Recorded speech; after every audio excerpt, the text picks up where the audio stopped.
Welcome to the first City Council meeting of 2023. For the record, it's January 12th. It's 5:15 p.m., time for the regular meeting of the Wenatchee City Council. As always, I call the meeting to order. We always start with a pledge to our flag. So, Councilmember Cuevas, would you lead us? Yes, sir. Thank you. Please stand. I pledge allegiance to the flag of the United States of America and to the republic for which it stands, one nation, under God, indivisible, with liberty and justice for all. Thank you, Councilmember Cuevas. You're welcome, sir. For the record, we have 6 council members present. Councilmember Huffaker, are you with us? I'm here. Can you hear me okay? Yeah, we can. Thank you, Keith. And the other lady with us today is a reporter who will be reporting and recording the events of the public hearing regarding Confluence Parkway. Unless you feel like voting, then feel free just to chime in anytime you want. It's fine. So we will start our meeting with citizen comment. So if you're here to talk about anything that is not part of our public hearing items, which would be Parkway and our community development block grant, which we'll be dealing with in a public hearing. If you're here for any other action item or anything else for the good of the order, this would be a time when you'd come up and address the council. So we just ask you to come up, give us your name and address for the record. Give you a couple minutes. Seeing no takers, yes. Name and address for the record. Schmidt, 1595 South Miller. So I just had one question about, I think you guys had passed these tax breaks for more than 5 units for apartments, 8-year I think they were. Is that being re-looked at or reconsidered? I mean, we've got a lot of stuff built, and I was wondering if that's something that you're considering maybe getting rid of. Yeah, Because so staff is updating the comp plan this year, and so part of updating the comp plan, we'll be looking at those tax breaks that we offered 10 or 12 years ago for multifamily. So that will be looked at, I think, Glenn, during this year's process? Correct, we'll be looking at that this year. Yeah, so we'll be looking at this year, and we make our comp plan amendments near the end of the year, so my guess is that we'll be making those decisions in November. Okay. And then I just want to say, Hey, Keith, can you mute or something? There's a lot of feedback coming from your way, I think.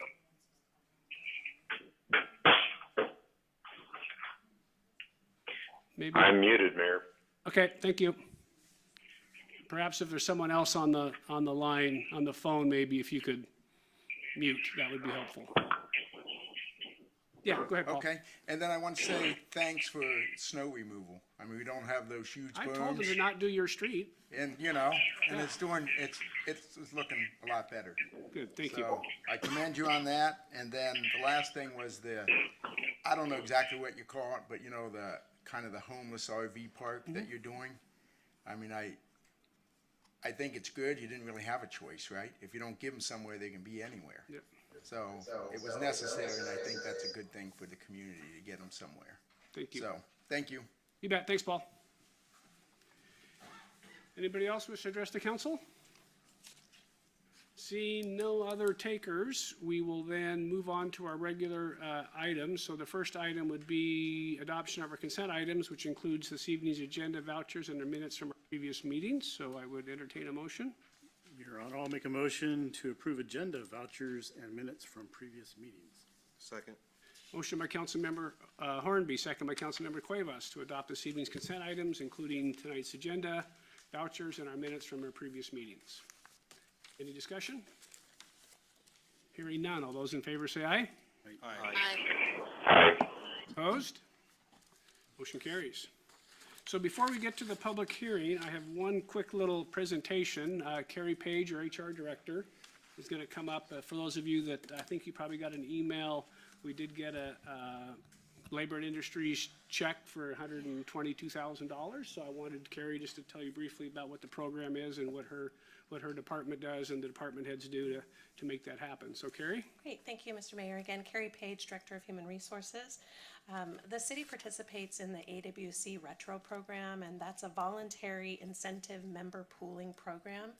And it helps employers reduce industrial insurance costs by mitigating claims, experience ratings, based on a history of claim costs and projected costs for the year is how L&I establishes the ratings that we pay, or the rates that we pay, and what we're billed each year per hour, per employee, depending on the class that they work in.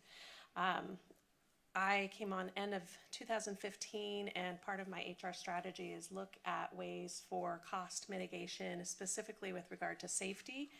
And I am happy to report that our composite rates have reduced year over year since. And then our 3-year cycle, so the way the retro program works is they work on 3-year program cycles for the years 17, 18, and 19. As participants of the retro program, we received the largest refund in history of $122,639. I added to that the 2 prior years. That was assessed from the end of 2019. 17 and 18, we also received $80,000. So a total of $191,000, a little over $191,000 was brought in from participating in this program. But it's not just signing up for this program that creates these cost-saving opportunities. Quite a few programs had to be implemented in order to get a hold of those. One, we developed a citywide safety committee. We had not had a safety committee for the entire city, just strictly in public works. We brought that citywide. Members across the city participate on that committee, and then a member of the leadership team chairs that committee, and I oversee it each year. We also implemented a safety model of every employee home safe every night, and you'll hear that throughout our safety meetings. I developed and implemented safety accountability within a revamped performance management program, implemented a time loss return to work program for value-added work. So if employees are out on time loss, that's hitting our experience rating. The longer they're out on time loss, the more expensive it becomes for us as the city. So if we can find ways to get these employees back to work, it not only engages them and would get them, studies have actually shown that if they're at work, they're going to return quicker than if you leave them home to recover on their own. Then it could end up going a lot longer. So our light duty program, if we can get employees back, L&I reimburses us 50% of wages. So we went after this program, and we've achieved reimbursements, and we've had reimbursements each year from this program, but just looking at this 3-year cycle of 17, 18, and 19, we brought in $30,000 on refunds from employees coming back to work early. I also implemented a kept on salary policy, and this is to keep short-term L&I claims from going to time loss, which again affects our experience rating. So the first 60 hours, the city covers their wages, and hopefully they're back to work within those 60 hours, and then it never becomes a time loss claim. So that's really impacted our program as well. Other than that, we implemented more internal claims management and driving the claims to closure quickly.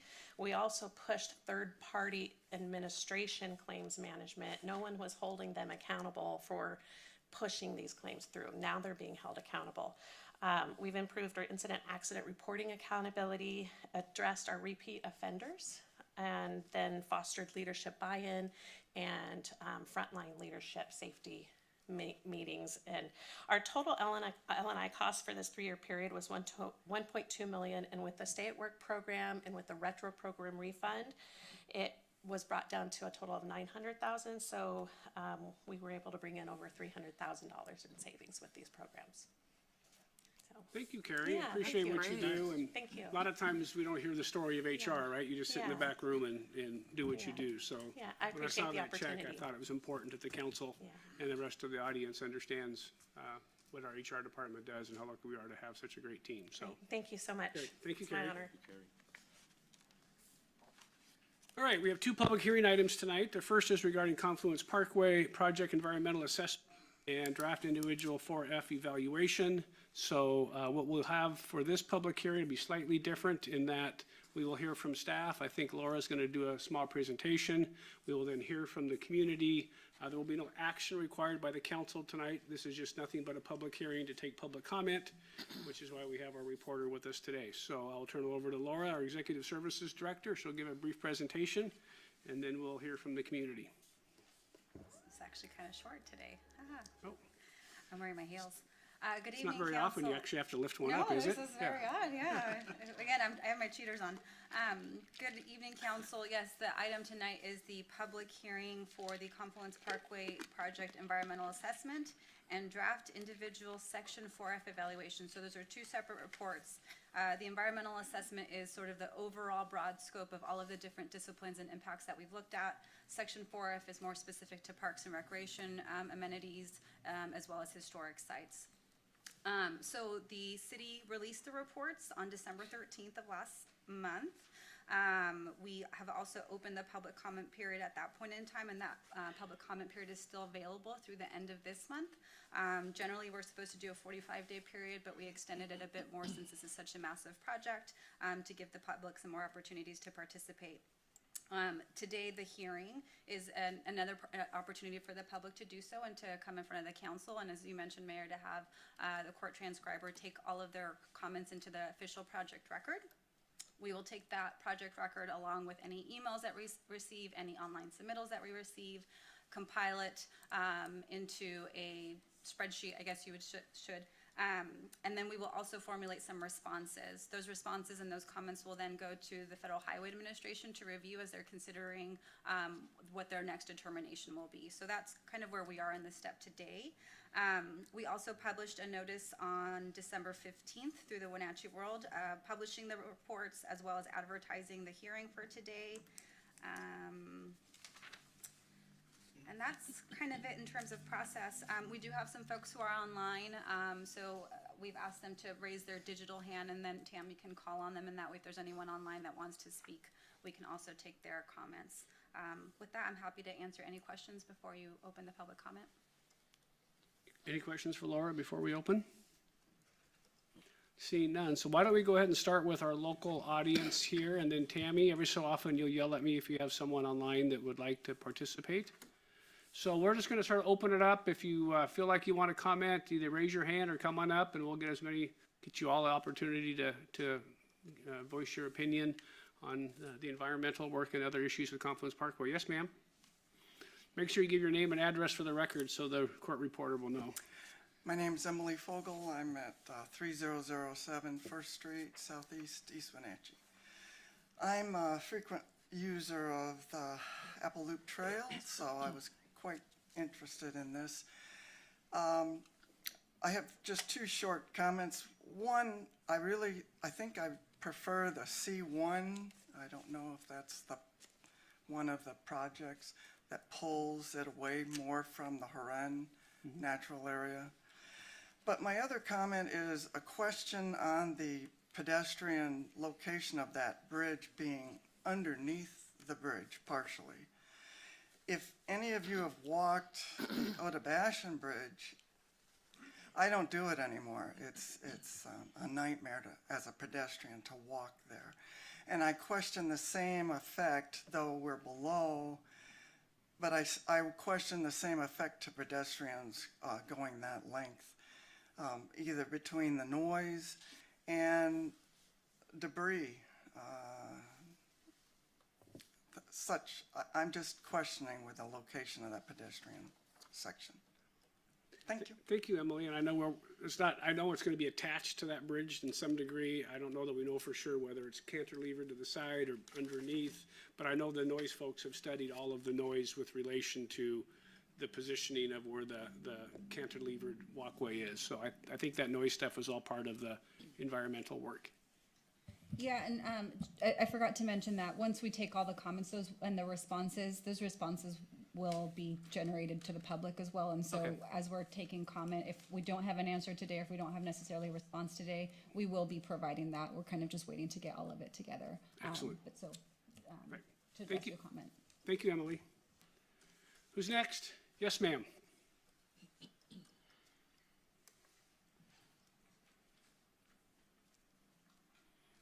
My name is Natalie Williams. I'm at 2727 Southeast Falcon View Drive, East Wenatchee. I'm a frequent user of the trail, but I'm especially sensitive to carbon monoxide. And so I turn around at the north end before I cross the bridge. Now, with this proposal, I will have to turn around sooner. And I just question the design of destroying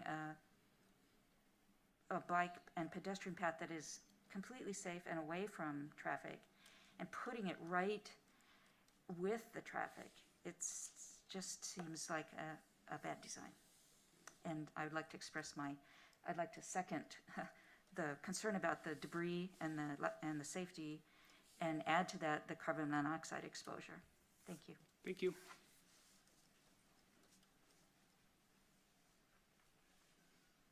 Who's next? Yes, sir. Very back row.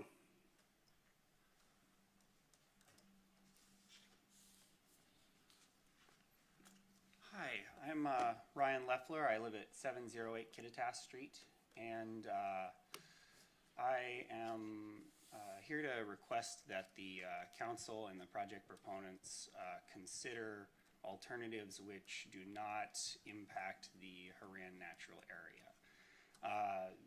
I'm looking at the 4F evaluation, and it does say that there will be mitigation at 1-to-1 with with equal or better land value, and I question how that will be done. I do see the map, but I also see that that will involve demolition of structures, and I don't see how that can be restored to better, to equal or better value with any degree of certainty. You're talking about topsoil removal, you're talking about noxious weed considerations, which I didn't see meaningfully considered. And so for that reason, I would like to also suggest that the project proponents pursue an environmental impact statement, as the environmental assessment does document significant environmental impacts. For that reason, just because Haran is such a important public resource and it's already had pieces taken off of it for various other reasons, maintaining it as a public resource is part of the PUD's obligations under their license, and I don't see how this is necessarily consistent with that. And so those are my comments. Thank you, Ryan. And just a quick comment from me. You're aware there's quite a bit of private property in the Haran natural area already. You may not know it, but look at the maps. There's parcels inside, what you and I would consider inside the Haran natural area, that are owned by private citizens that have the right to develop. And so as we look at trying to do this one-for-one, we're also looking at private property owners who have a right to develop a hotel, apartment complexes, in what you and I would consider the Haran natural area in terms of what it looks like. So that's sort of why we're juggling this idea of if we could figure out how to acquire those properties, does that leave us better off? Okay, are those mentioned in the 4F assessment? Because what I had seen was stuff that was already owned by the PUD and had existing. Get on your Google map, and you can, or the county GIS site, and you can go, oh, okay, here's, I know 4 properties that are privately owned in that area. And I think it's a little too early for us to sort of go, hey, those are the ones, but just want you to know that there are some private properties in there that we would look at as being something that I think would benefit the PUD and the Haran natural area if we were able to acquire those. Okay, thank you for hearing me out. Yep. Thank you, Ryan. Who's next? Yes, ma'am, the very back.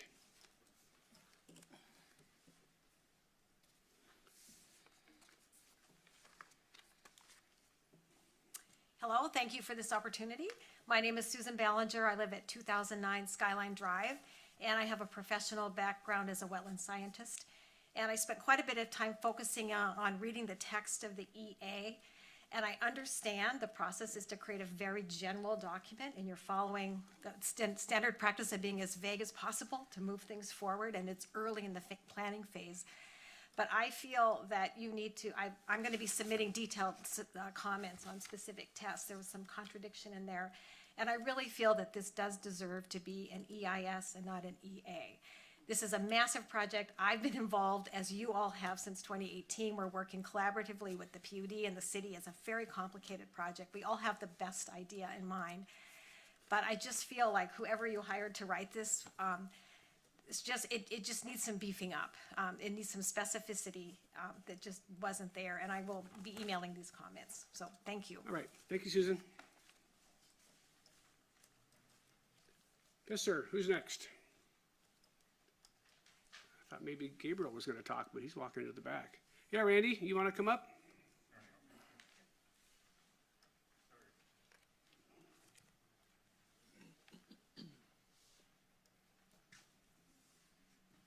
Good evening. My name is Randy Lewis. I live at 108 North Buchanan Avenue here in Wenatchee. I'm here just to put in a plug for the Wenatchee people, the Piscosa people. This is it's a very important site to us in that it was a huge traditional gathering area and village site. So anything that you do, keep us apprised on the situation, draw us into it, ask for our input on it. And basically, that's all I got to say. Thank you. Thank you, Randy, nice to see you tonight.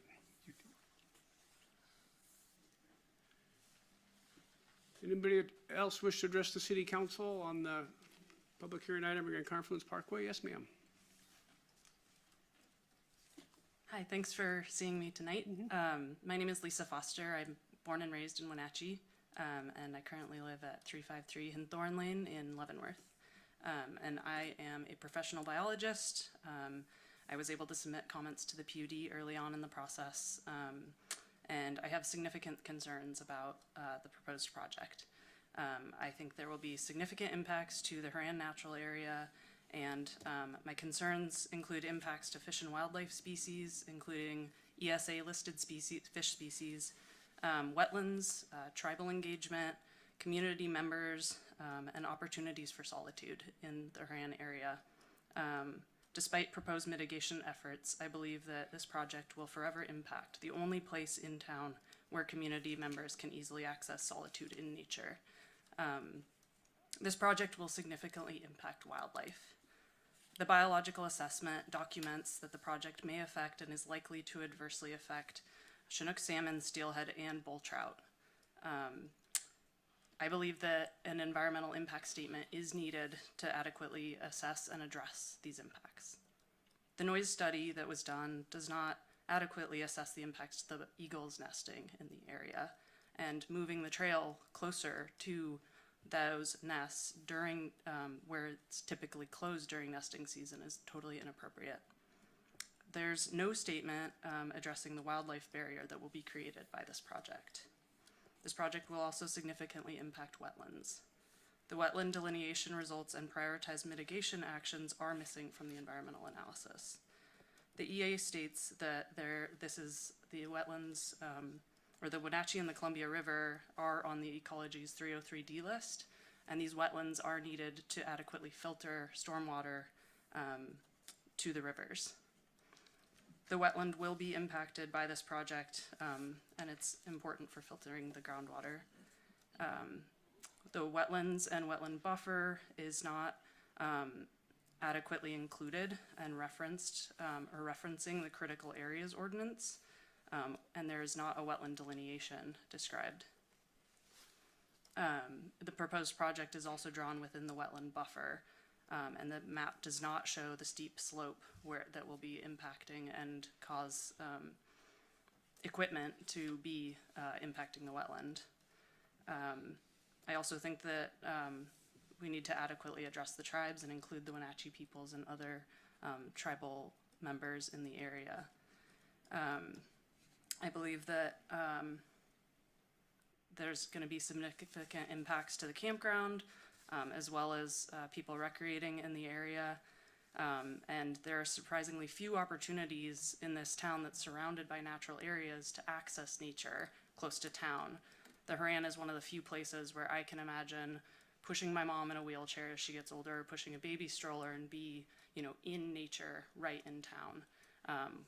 And with Sage Hills closed in the winter, this is the one place we can go. If we put a road right next to that, that opportunity will be lost. And I think Wenatchee needs to see these places as not just development opportunities. We need to see them as the reason that people are moving to Wenatchee. People are moving here because of access to nature. And I urge the city council to see the importance of this area and not to impact it with a major highway right next to it. Thank you. Thank you. Anybody else wish to address the city council on the Confluence Parkway? Yes.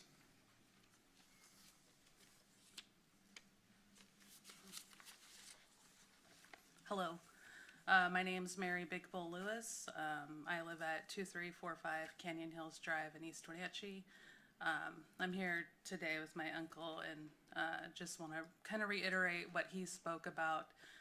So these lands are sacred lands, and these are important to continue to work with relationships with tribal organizations, not just with tribal councils, but there's so many organizations and people that are doing things to create awareness about the original stewards of the land, and to consider these are opportunities to partner. And not only, I understand that there's individuals that own property, but we live on stolen land. So these are opportunities for the city of Wenatchee to partner with organizations like the Land Trust and things to help preserve these lands. And the Chelan Douglas Land Trust has created great partnerships with tribal organizations and tribal members to try to work towards a better future, towards preserving our land. And that this project not only affects the land and but the wildlife, the fish, and those are important things to our tribal members, and has continued to be a decline in the fish due to dams and colonization and things. So anything that we can do to help preserve that is ideal. So I would just encourage everybody to consider those things and just to work towards working together. I think that the area out there is a great, beautiful space. We just hosted a great Indian hemp field trip out there with tribal members that came from across the Washington state to gather, to be together and to learn our traditions. And so that's really important to work together and create a equitable space for all. Thank you, Mary. Anybody else wish to address the city council? Yes, sir. Tammy, do we have a few folks online? We do not? Have not raised their hand? Okay, thank you. Oh, we got some are coming up. Go ahead. Yep. Go ahead. Good evening. Thank you for letting me come up here. My name is Jimmy Holman with Earhart's Collision Repair. Our shop is at 1422 North Miller. It's in the complex with Tacoma Screw, Fran's Bakery, ourselves, Bimbo Bakery. Probably a $10 to $15 million productive complex. And this may be the wrong night to do this. I totally agree with everything they're saying. But this project, with them putting that underpass under the railroad tracks that comes right into our driveway, is going to eliminate our businesses. What do you guys have planned for another access to our businesses to get through there? Yeah, is that all you'd like to say? I'd like an answer. Well, there's no answers tonight because we haven't designed enough to know, so. Okay. So are you going to let us know ahead of time before you just close us down, or No, what's happening? I've met with Bart Tilley and Mike Noyd and those guys, so we I met know, with the some of them. answer I got from there was that if you want to put a road in and pay for all the expenses off the avenue, you can go ahead and do that. Well, That's pretty crappy. Yeah, well, I'm just, again, too early in the design process to know exactly how any properties are gonna be affected, including our friends at the Igloo who are here and others. So we're, again, we are in the process of designing it, and we will mitigate what we need to mitigate. And I've looked at, I think there's gonna be a way to accommodate and keep traffic moving into your facility and the one that Bart owns and all that stuff in that area, but. Yeah, because right now, the way it looks, there's one access on the south end of the Tacoma Screw parking lot. Yeah. And you cannot use that breezeway between the buildings as access to all those businesses because they park trucks in there all day, unloading and loading. That is not conductive to customer traffic. Okay, thank you, appreciate it, Jimmy. Paul, do you want to address this? Yeah, sure, thanks. Paul Schmidt, 1595 South Miller.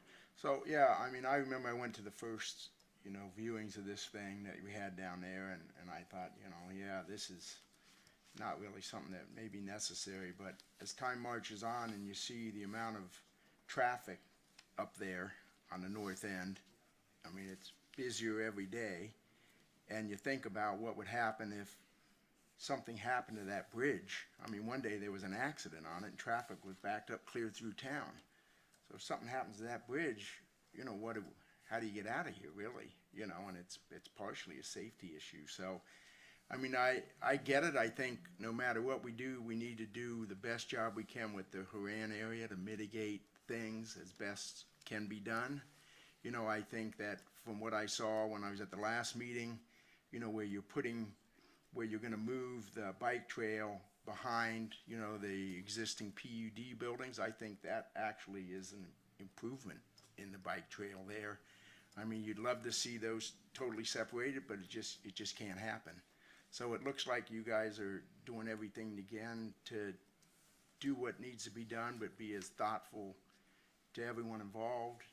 And it sounds like you're gonna be working with, with the tribes and those people to try to do what you can. And so, I know it's still early and you gotta get everything figured out, but I think it's something that makes sense. And I would just ask, like all you guys are doing anyway, and gals, is just try to do the best you can with what you got to try to mitigate, especially down in that Haran area and for the business folks. So, thank you. Thank you, Paul. Anybody else wish to address the council on this public hearing item regarding Confluence Parkway? Tammy, anybody on on the audio side? Nothing? All right, going once, going twice, sold. All right, so this public hearing item is concluded. Thank you for being here tonight. This is all part of the official record, and we will address those concerns with our consultants. All right, next public hearing item is regarding our Community Development Block Grant Consolidated Annual Performance and Evaluation Report, commonly called a CAPER. So, Mr. Neuenschwander. Good evening, Mr. Mayor, members of the council. This evening, I have a brief presentation, annual report on what we did in the 2021 program year. So that's October 1st, 2021 through September 30th of 2022. So that's the program year that we're working in. The CAPER is an acronym for the Consolidated Annual Performance and Evaluation Report. So when we, in the CDBG program, we adopt annually an annual action plan that says, here's how much money the city has received from the federal government, here's how we intend to spend that and what types of projects. And then at the end of that program year, then we provide you with a report of what we actually were able to complete. So in the 2021 program year, the city was allocated $246,050. And so the CAPER in our program, or in our consolidated plan, which is a 4-year plan, there are goals and strategies, and those revolve around expanding development and housing and public amenities. We, this year, have expanded that goal, or worked on that goal through some code enforcement actions. Goal number 3 is supporting public services. This program year, the city funded the Literacy Council as well as some improvements at Lincoln Park. So here's a breakdown of the funds expended. Administration planning was about $10,452. The city allocated in its annual action plan $150,000 towards Lincoln Park, which, as you know, serves a very broad community, but is also located at the south end of Wenatchee and our low to moderate income area.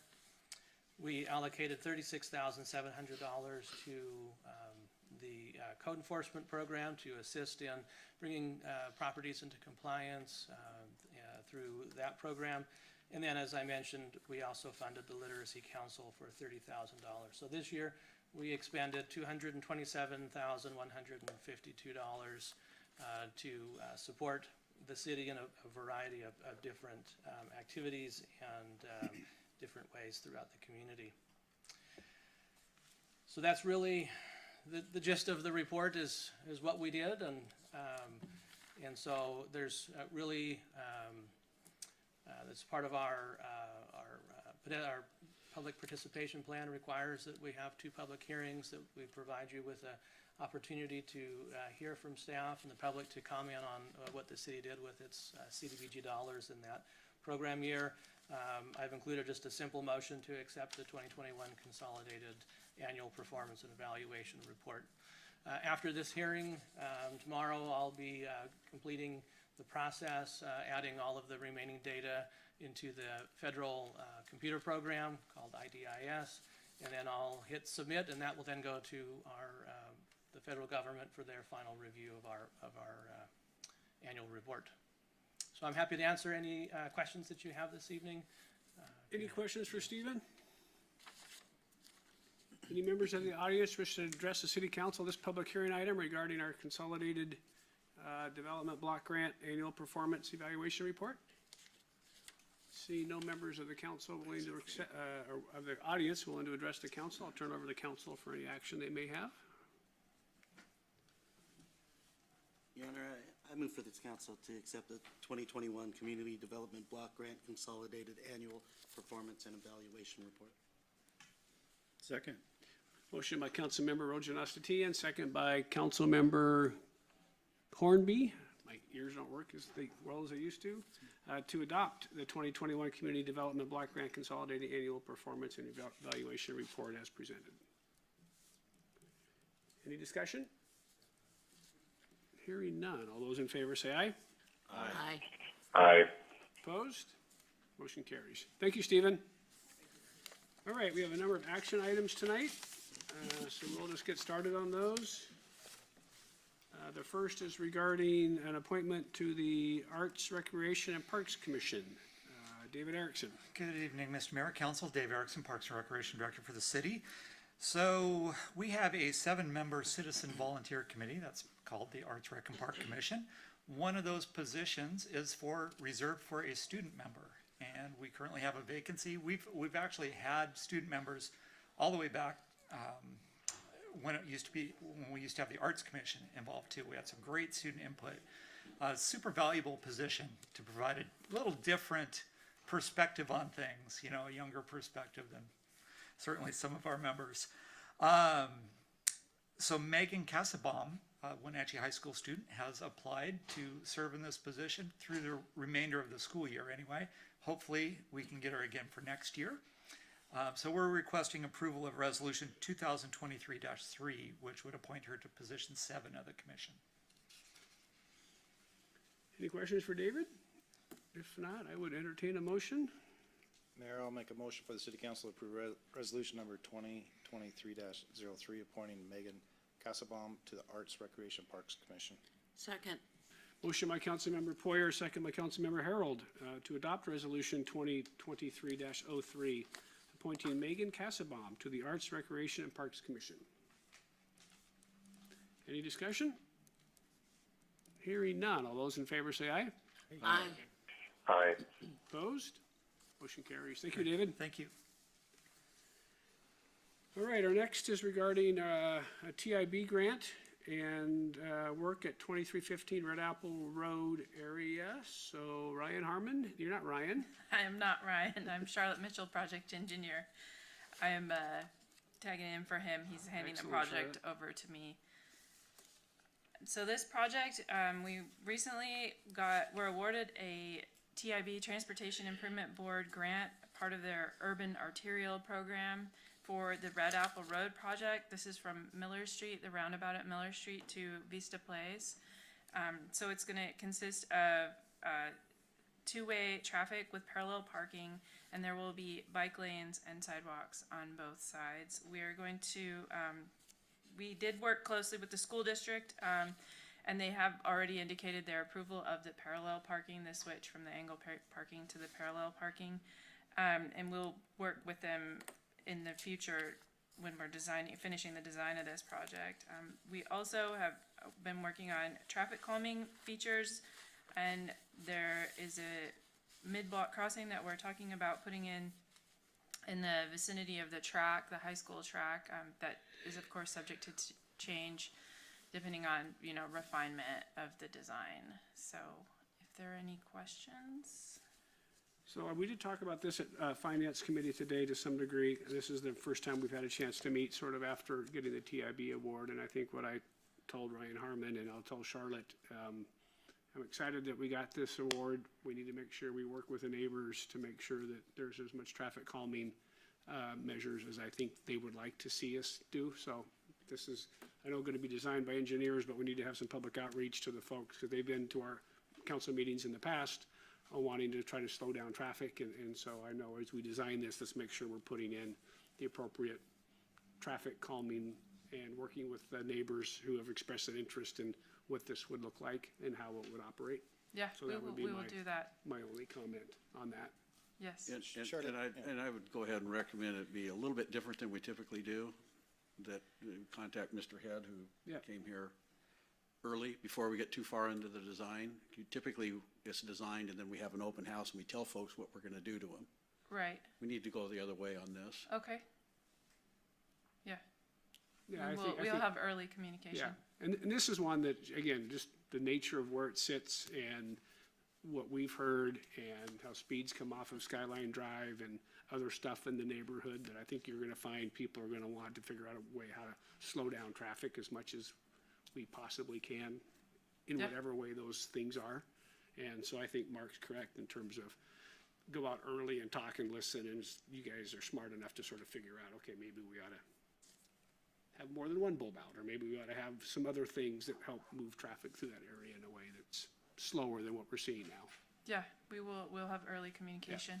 So hopefully a good project here is we got a great TIB, we're in for some, they're in for some, and we'll get a great project designed out of it, but this one needs some public outreach. Mike, anything you want to add? Well, it's in my district, but either way, I'd like to participate, so you can keep me informed, and I'll be on the outreach committee to show up with. For sure. Okay.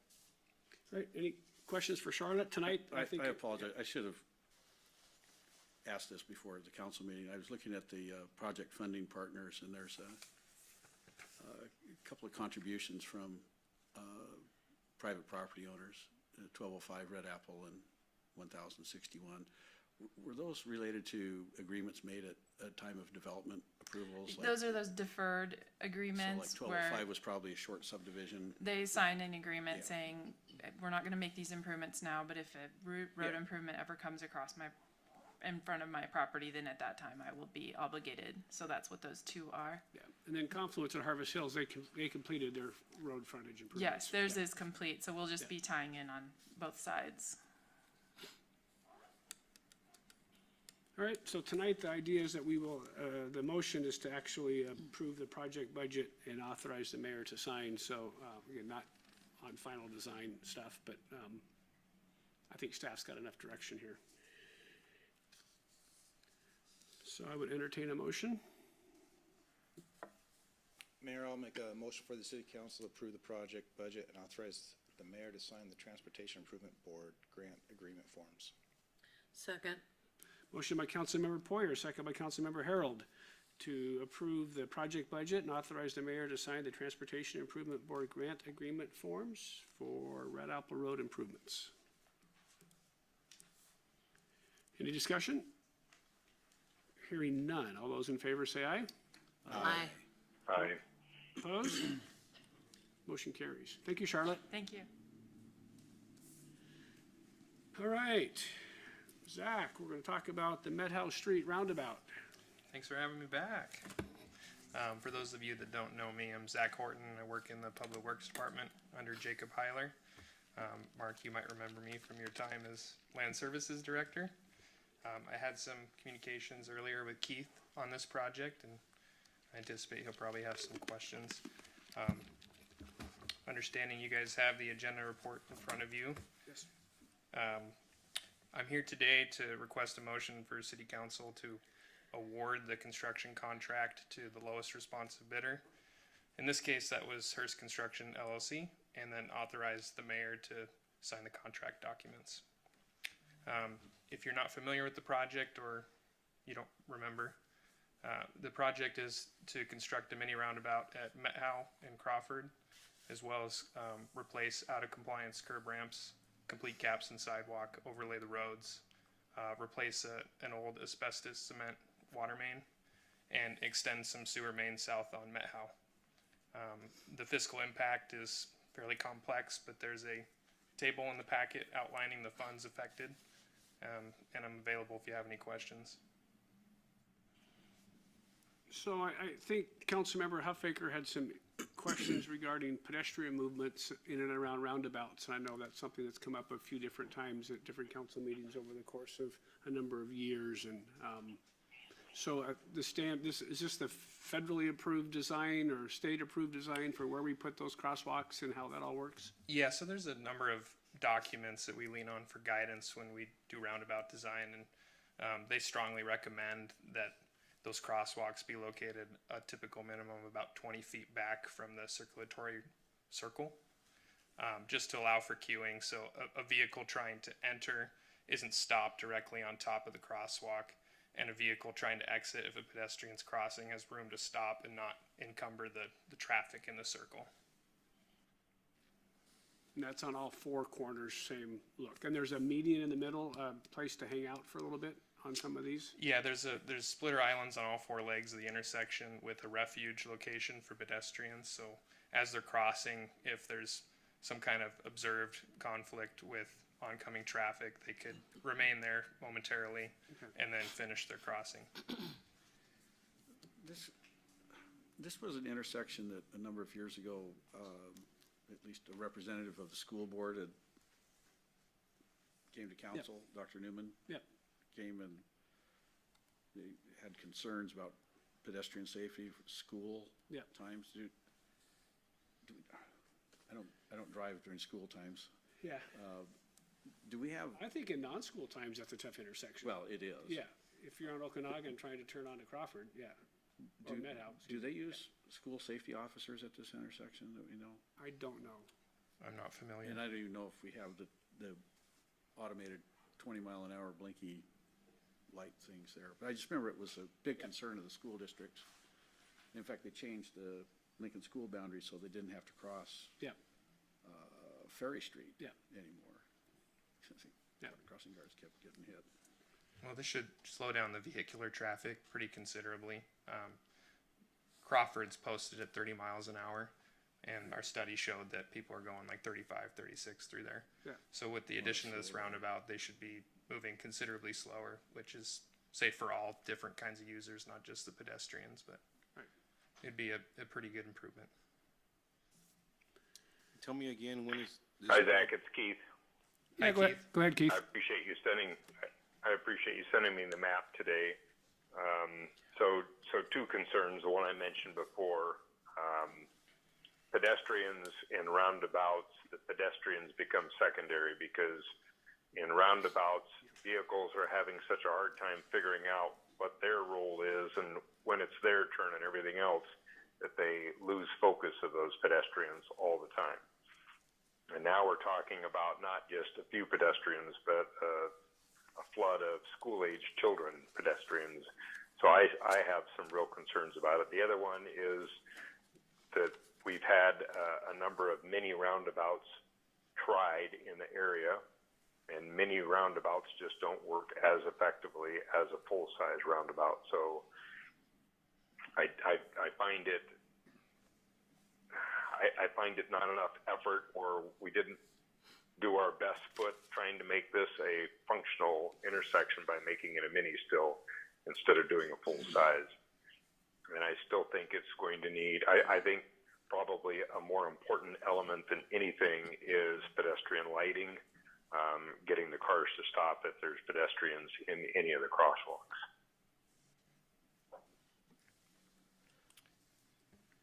So go ahead, Zach. I was just going to say that the scope of the funding that we received for this project doesn't cover any kind of rapid flashing beacons that we could install for these crosswalks, which it kind of sounded like you were alluding to there. And the mini roundabouts, I believe. Yeah, and I just almost feel like those would make more of a pedestrian impact than the roundabout itself. Yeah, the roundabout's going to slow people down, but personal opinion aside, I'm not an expert, but that's just what I see in the roundabouts that we have around town. Well, you're certainly not wrong as far as intersection control is concerned. This is definitely an intersection control type where the competing interests between the pedestrians and the vehicles end up causing the pedestrians to be located further from the intersection, which can be problematic. But certainly the existing condition, this would be, in my opinion, a vast improvement. I do cross the one at Cherry Street pretty regularly, and I think as long as I'm looking and making sure no one's in the intersection, I feel safe crossing any of those streets with an offset crosswalk. But I'm always looking left to make sure no one's coming, right? Yeah. But you should look anyhow left to make sure no one's coming. All right, any other questions for Zach? You mentioned in the Finance Committee, you start in May this year and end in August? Is that the? We're looking at late April, about 80 working days, and with the goal being starting when school's just about to get out and finishing before school begins the following year. That way, I mean, I'm sure the school's gonna get a notice for all the students across that intersection to detour or walk around other streets so they won't be with all the construction crew there, right? Yeah, so we have pedestrian traffic control measures included in the construction plans. The school will certainly be notified before we begin, and that information will be shared with them. All right, any other questions for Zach? If not, I would entertain a motion. Your Honor, I take for motion for City Council to award the construction contract for the Met House Street Improvements Project, City Project number 1916, to the lowest responsive bidder and authorize the mayor to sign the contract documents. Second. Motion by Councilmember Cuerva, second by Councilmember Hornby to award the construction contract for the Met House Street Improvement Project, City Project number 1916, to the lowest responsible bidder and authorize the mayor to sign the contract documents. Any further discussion? Your Honor, just for the reasons I stated, I am going to be opposed to this because I do not think it's the right solution for this intersection. Thank you, Keith. Your Honor, I am going to vote against it as well, just because I just question the safety of all roundabouts. Okay. I was not convinced. Right. I just want to make it clear, like Zach, you said you feel that it's going to be safer, correct? That's correct. And is there any way to, in the future, retrofit safety lights somehow? Like, Absolutely. okay. That's all the questions. All right, any other questions or comments? Hearing none, all those in favor say aye. Aye. Opposed? Aye. We've got 5 in favor, 2 against, motion carries. Thank you, Zach. Thank you, guys. Good luck Have a in the good evening. construction. All right, Mr. Glenn, Historic Preservation Board reappointments. Good evening, Mr. Mayor, members of the council. Pleased to have before you a recommendation to reappoint Bob Culp and John Campbell to the City of Wenatchee Historic Preservation Board. They're great members, longstanding members, and really pleased that they're willing to continue in that should they be reappointed. Happy to answer any questions you might have. Any questions for Glenn? Of course, we know both Bob and John. They're familiar to our city family, so I'd entertain a motion if we had one. Your Honor, I move for City Council to pass resolution number 2023-02, designating the reappointment of Bob Culp and John Campbell to the Historic Preservation Board to serve another 3-year term ending December 31st, 2025. Second. Motion by Councilmember Harrell, second by Councilmember Poyer to adopt resolution number 2023-02, designating the reappointment of Bob Culp and John Campbell to the Historic Preservation Board to serve another 3-year term ending December 31st, 2025. Any discussion? Hearing none. All those in favor say aye. Aye. Aye. Aye. Opposed? Motion carries. Thank you, Glenn. Thank you. Planning members, Susan Albert. Great, and have another recommendation for a reappointment of Susan Albert. She brings a wealth of experience working with schools and community interests, and very pleased that she's willing to serve in that capacity and continue for another 4-year term, and recommend that you'd consider reappointing her for that position, and happy to answer any questions you might have. Any questions for Glenn? Again, Susan has been around for quite a while, on your planning commission for a while. Your Honor, I make a motion for the City Council to pass resolution number 2023-01, designating the reappointment of Susan Albert to the Planning Commission to serve another 4-year term ending December 31, 2026. Second. Motion by Councilmember Kulas, second by Councilmember Cuevas, to adopt resolution 2023-01, designating the reappointment of Susan Albert to the Planning Commission to serve another 4-year term ending December 31st, 2026. Can I just interject? The resolution says the term expires December 31, 2025. Which one do you want, Glenn? We're on G. Let's see. What would the, it was prepared by legal counsel, what would be correct? It should be 26 if it's a 4-year term. Pick one. Could it be approved subject to verification of the date, either 2025 or 2026? It should be 2026 if it's a 4-year term. Correct. Yeah, 20. 3, 4, 5, 6. Yeah, it should be. Yeah. Okay, let's go with 2026, We'll go with please. 26, and you guys could change the wording of the ordinance. All right, so we got a motion, we got a second. Any discussion? Hearing none. All those in favor say aye. Aye. Aye. Aye. Opposed? Motion carries. Thank you, Glenn. Thank you. I think the date's transferred over from the previous resolution, which was for a 3-year term. All right, purchase and sale agreement for 3420 Highway 97A. Mr. Smith. Following that Scrivener's error, Mr. Scrivener. I'm here to present a purchase and sale agreement. So this item has to do with the purchase of 3420 US Highway 97A. It's the Safe Park 2 out on the Chelan Highway on the north end of town. You're probably familiar with that. So the city's been negotiating with the owner for the purchase of that property. We had it appraised by Pacific Appraisal Associates at $1,206,000. We've reached a sale price of $1,200,000. We've agreed to close not later than March 15th. We've allowed enough time, and the sale's contingent on the city obtaining an environmental audit, or probably a phase 1 environmental review. So if we find that that's not acceptable, then we could back out, but otherwise we'd go forward. The agreement that we've worked out provides for a seller leaseback of the northern half of the property.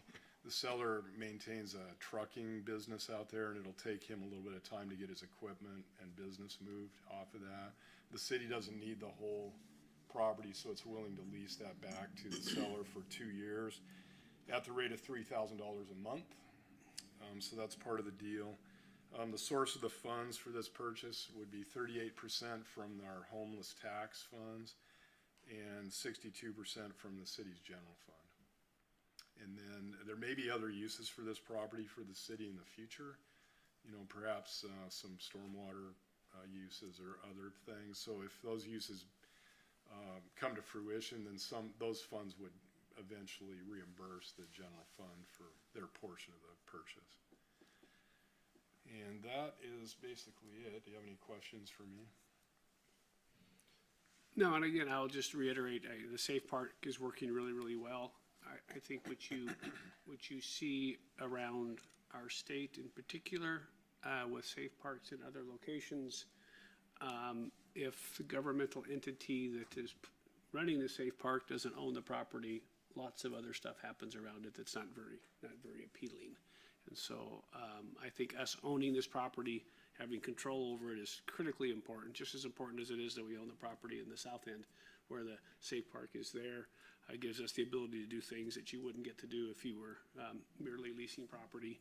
So I think this has been, the safe park has been a success in my opinion. I think the purchase price here is more than fair. There's not much industrial zone property anymore in our city which has that much frontage on a main road. And so I'm glad the appraiser looked at it and thought the same as well. And so I think for the long-term view of the city, both in terms of safe parking and for some water infrastructure, or excuse me, sewer infrastructure, perhaps a lift station of some variety, it's the right thing for the city to own this property and continue to, and we'll get some rent on it while the Sherrills figure out what it is where they're gonna move their trucking company. So I think so far this has been a good deal for us, and I think continues to be. I like the idea that I know we're using $456,000 from the homeless tax funds, and then if this property is ever sold, it would go back to those funds, is my understanding. And I am curious, not that anybody can do quick math, I'm just curious, on 600,000, bought a house at 5%, what kind of payments would that be? I'm kind of saying, how do you negotiate the lease back to 3,000? How'd you come up with that? So I did that, right? Yeah, so do your cap rate at half of 1.2. That's a 6% cap rate. 6%, okay. Yeah, which is I think standard for land deals, isn't it? Somewhere between 5 and 6. Yeah. Okay, so we're getting our fair amount back on our lease part. Yeah. Thank you. You can do 600,000 Well, times 6%, can't you? Divided by 12. I'm sorry. I'm not an accountant.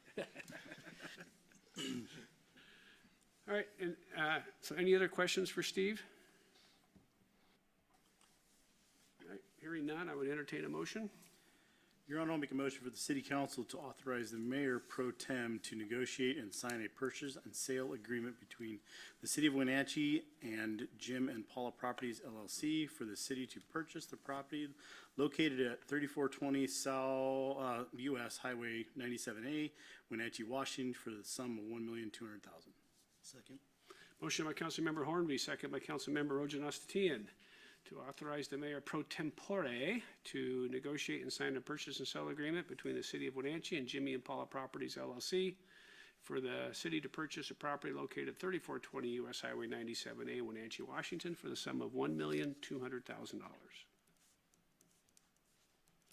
Any discussion? Hearing none. All those in favor say aye. Aye. Aye. Opposed? Motion carries. Thank you, Steve. Yeah, thank you, Your Honor. How's retirement treating you? You made the first meeting. I haven't noticed yet. Okay. All right, annexation of property by the River Academy. Mr. Parsons, you're 2 for 2 now on the single lot ones. Good evening, Mayor and Council. Matt Parsons, Senior Planner. This is the final ordinance for the River Academy annexation. This is a single parcel of land on South Miller Street between Crawford and Gare. The public hearing was held on October 27th. And then after that, this council passed a resolution authorizing staff to submit a notice of intention to the Chelan County Boundary Review Board. In turn, after that was submitted, the chair of the board waived review, which is why we're able to bring it to you now. We now have approval to bring a final ordinance to you. So this would be the final approval, the final step before the council for this annexation, and staff does recommend approval of this ordinance. Any questions for Matt? What? It takes 2 years to annex. I know, it takes forever. Yep. All right, I entertain a motion if we had one. Your Honor, I move for City Council to adopt ordinance number 2023-01, providing for the annexation of an unincorporated area containing one parcel located on the east side of South Miller Street between Crawford Avenue and Gare Street, also known as the River Academy annexation, subject to the provisions of ordinance number 2007-34 and all subsequent amendments thereto. Second. Motion by Councilmember Harold, second by Councilmember Kulas to adopt ordinance number 2023-01, providing for the annexation of an unincorporated area containing one parcel located on the east side of South Miller Street between Crawford Avenue and Gere Street, also known as the River Academy annexation, subject to the provisions of ordinance number 2007-34 and all subsequent amendments thereto. Any discussion? Hearing none. All those in favor say aye. Aye. Aye. Opposed? Motion carries. Thank you, Matt. Thank you. Thanks, Courtney. I see you out there. Congratulations. You made it through all of our bureaucracy to get you annexed. Yeah. We should stop for a moment. This is a really important event right now. Mega Kittrick is close to the finish line. I'm sad to some degree. For those of you that don't know, Gary Owen retired as city engineer on December 30th, and he's not here to watch this come to fruition, I hope. So, Jake, it's all yours. Probably the I reason expect, why you I retired. expect to hear him out there heckling during construction. Good evening, Mayor and Council. I'm here to present and ask for authorization to amend the project budgets and award the contract for construction of the Mega Kittrick project to the low bidder. Mega Kittrick is a name that's been dubbed, it's a combination of three federally funded projects and some other locally funded improvements. So that's the McKittrick Signal, the pedestrian median improvements out on North Wenatchee Avenue, just directly north and south of McKittrick Street, and then the extension of McKittrick Street down towards BNSF to a new intersection with Columbia Street, which will be constructed by the project as well. Also included in the project is extending some high amperage power and fiber across North Wenatchee Avenue and down to that Columbia intersection to prepare for the McKittrick underpass to sort of serve the future needs in that area. And the Chelan County PUD, we have an ILA with them where they are cost sharing for that portion of the work.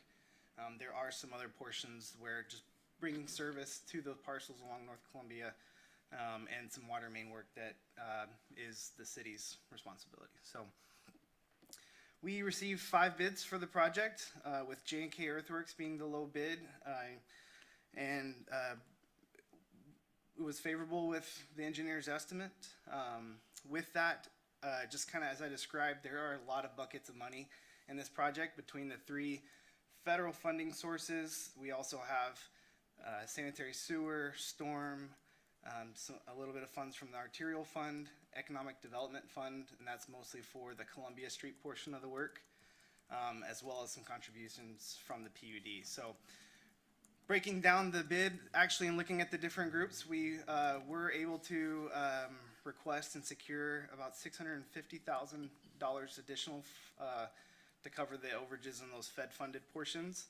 And so then, in addition to that, the anticipated construction management for this job is coming in a little bit higher than what was originally estimated, so that's what the budget amendments cover here.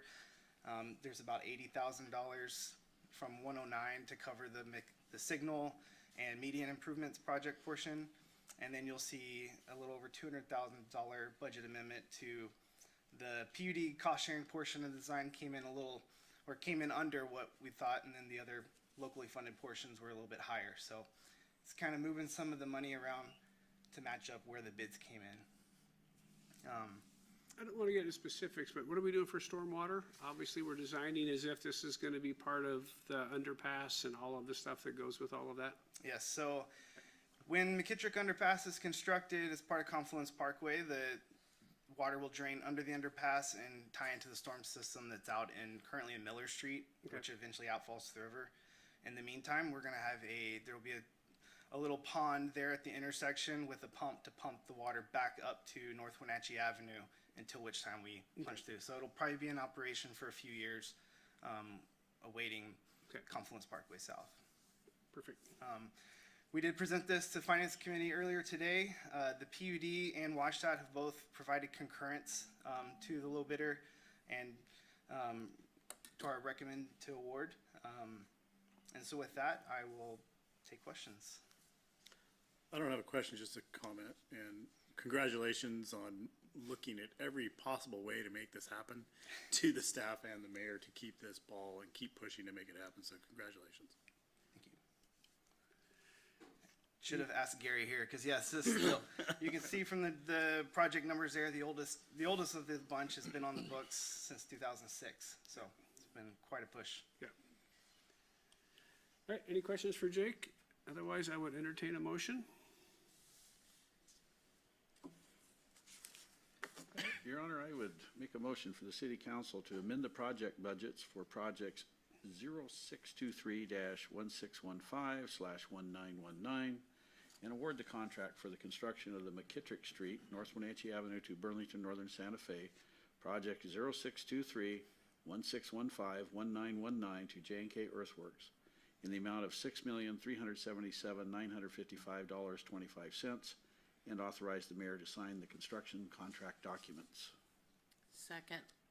Motion by Councilmember Kulas, second by Councilmember Harold to amend the project budget for project 0623-1615/1919 and award the contract for the construction of the McKittrick Street, North Wenatchee Avenue to BNSF project 0623-1615-1919 to J&K Earthworks in the amount of $6,377,955.25 and authorize the mayor to sign the construction contract documents.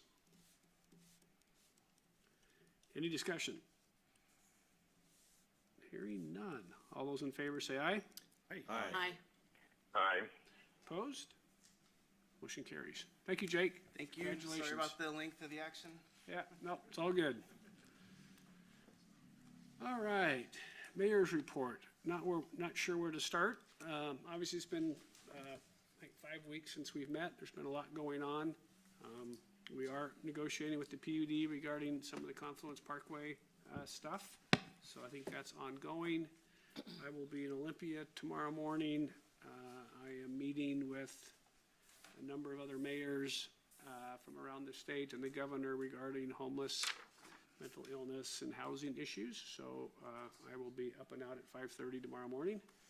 A lot more exciting when I was younger doing that than I am at my age, but I will be doing that. I did testify today via Zoom on the Senate bill regarding making another public facility district for purposes of perhaps an aquatic center or some sort of a park with our regional partner, so I did that as well. I've attended a bunch of little tiny things over the last 2 or 3 weeks, but I will let Laura, you want to fill in sort of where we're at? Obviously, you heard about Gary Owen retiring, so that happened, I think, between our last meeting and the end of the year.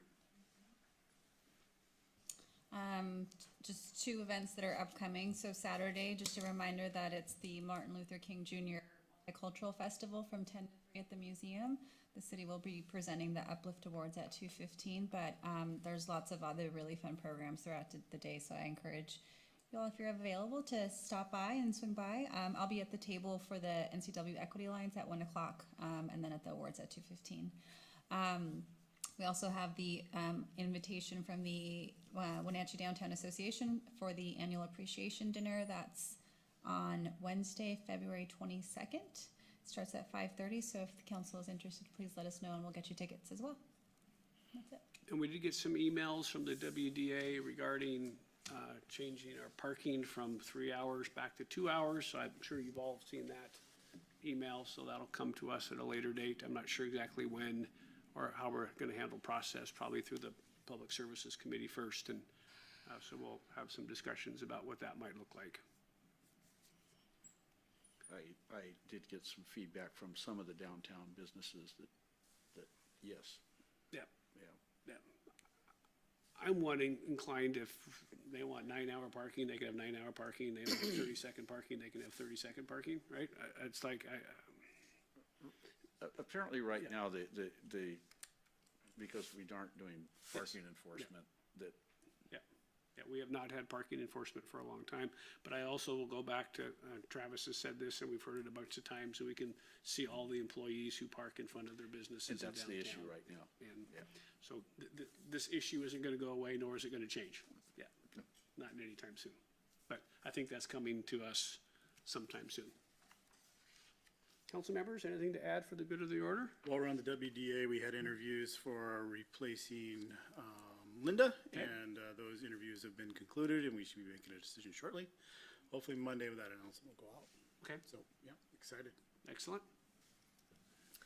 I received an email and I forwarded it on to you and Mark Phillips and Tammy about Masala Sister, or Wenatchee Valley Masala Sister City Association and the flights that they are purchasing for your trip to Masala.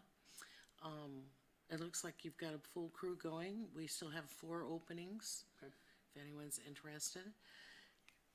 I can't go this year. I'm hoping to go next year. You got your And dates on it's the looking calendar, good. Mark? Yes. Yeah, okay. Plans are in place. We're gonna have a trip this year, thank heavens.